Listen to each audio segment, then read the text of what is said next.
কি আছে বোন না কোয়ানে গিলে সকাল সকাল ঘুমে তুলে তোমার পাচ্ছি না, তুমি সকাল সকাল কোয়ানে গিলে? আমার শ্বশুর শাশুড়ির জন্য ঈদের মার্কেট করতে গেলাম, বুঝছো? এই দেখো কত সুন্দর একটা পাঞ্জাবি কিনে নিয়ে আছে আমার শ্বশুরের জন্য। সে তো বুঝলাম, তা তুমি এতটা কোয়ানে পাইছাও? কেন বিছনার তলে 5,000 টাকা ছিল না, তাই নিয়ে চলে গেলাম। ওরে মাতব্বার, এই বিছনার তলে 5,000 টাকা থইছি আমার অন্য কাজে লাগাবো সেই জন্য। তুই আমার কোয়ানা বুলানা কিরাম টাকা নিয়ে চলে গেছিস শ্বশুর শাশুড়ির জন্য বাজার মার্কেট করতে? আই তা যাবো না, বছর একটা ঈদ আসলে সবারই মনে করে নতুন কাপড় চুর ভর্তি, তাই তো চলে গেলাম। ভালো আছে না খুব? কত সুন্দর এই তুই এত বড় মাথা বাইতে দেছে কি রে? আমার না কই আমার টাকা দিছি রে। আমার বাইতে পারো, আমার বাইতে পারো।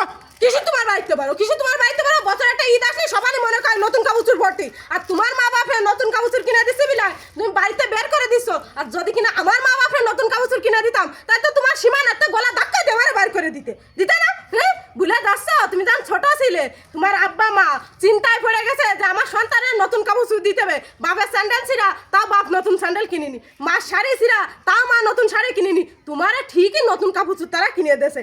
আর আজকেরা মা বাপ বুড়ি হয়ে গেছে, তারা ভাবেছে বড় হলে সন্তান নিরাম কাপড় চুপড় কত কিনে দেবে।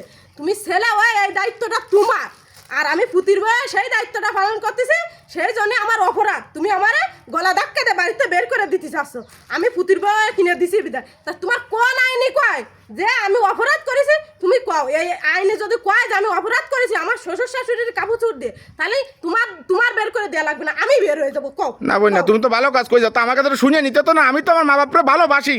হাই, তুমি তো তোমার মা বাপরে ভালোবাসো, তাও আমার মানে নিতে হবে। থাকতে দিছা খুদে যাও, আর বাপ মা মরলে দিবা দুধে যাও, তাও আমার মানে নিতে হবে। কাও তাও আমার মানে নিতে হবে। এই যে আমি চোখের সামনে দেখতে পাচ্ছি আমি তাকে ভূতির ভয়ে আমি কাপড় কিনে এনে দিচ্ছি, তাই তুমি আমার এর সাথে এই কষ্ট যে মাতব বাড়ি আরেছি কান বাড়িতে বাইরো, তো তুমি এও কবা, তাই আমার মানে নিতে হবে। তুমি কেন, তোমার মতো পুরুষ বহুত আছে, বুঝছো? তোমার মতো পুরুষ বহুত আছে। ঈদ আসলে শালা দিয়ে সুমন্দি দিয়ে বউ দিয়ে কি আমোদ ফুর্তি দেয়, আর বাপ মারে একটা নতুন কাপড় কিনে দিতে পারে না, বুঝছো? তা ছোট হয়ে গেছে তোমার যা সবাই আছে না ছোট, তারা